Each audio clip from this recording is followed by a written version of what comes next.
এবং দুর্ভাগ্যজনকভাবে আমাদের প্রিয় ধর্মকে ব্যবহার করে তারা আজকে বাংলাদেশের মানুষকে বিভ্রান্ত করতে চাইছে কিনা।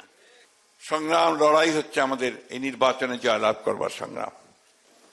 এই নির্বাচনে আমাদেরকে পুরোপুরিভাবে জয়লাভ করতে হবে এবং যাতে করে আমরা বাংলাদেশকে সামনে এগিয়ে যাওয়ার সুযোগ পাই। বন্ধুগণ, অনেক বাধা আসবে, অনেক বিপত্তি আসবে, আমাদের বিরুদ্ধে অনেক প্রচারণা হতে থাকবে, কিন্তু এই সবগুলোকে কাটিয়ে উঠে আমরা মাথা উঁচু করে দাঁড়াতে চাই। বিএনপি কোনোদিনই পরাজিত হয়নি, পরাজিত হবে না বন্ধুগণ। বিএনপি হচ্ছে এই দেশের জনগণের দল, বিএনপি হচ্ছে মুক্তিযুদ্ধের দল, বিএনপি হচ্ছে গণতন্ত্রের সংগ্রামের দল। এই কথাগুলো সবসময় মাথার মধ্যে রাখবেন। আর অন্য কোনো কিছু আপনাদেরকে সাফল্য দেবে না।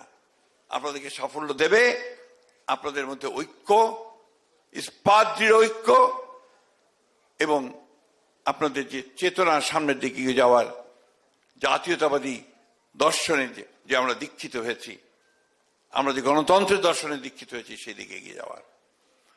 একটা কথা আমরা খুব পরিষ্কার করে বলতে চাই, যে কথাটি হচ্ছে 1971 সাল আমাদের অস্তিত্ব। এই কথাটা খুব জোরে সোরে মনে রাখবেন।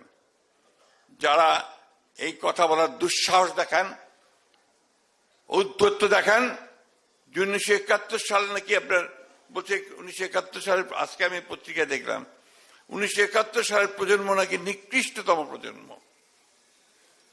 কোন সাহস এই কথাগুলো বলে তারা? আজকে এই কথাটাই আমি মনে করতে চাই। আজকে আমাদের রুহুল কবির রিজভী সাহেব বলেছেন যে পেছন থেকে অন্ধকারের মধ্য দিয়ে একটা কালো থাবা বেরিয়ে আসছে কিনা, আর একটা ফ্যাসিজম অন্য দিক থেকে আমাদের উপরে চেপে বসতে চাইছে কিনা। আজকে মানুষকে বিভ্রান্ত করে এবং দুর্ভাগ্যজনকভাবে আমাদের প্রিয় ধর্মকে ব্যবহার করে তারা আজকে বাংলাদেশের মানুষকে বিভ্রান্ত করতে চাইছে কিনা। আজকে সেই শক্তির বিরুদ্ধে আমাদেরকে রুখে দাঁড়াতে হবে।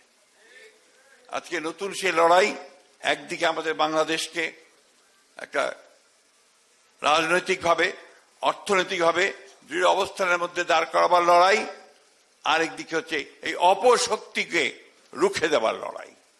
এই দুটিকে নিয়েই আপনাদেরকে এগুতে হবে।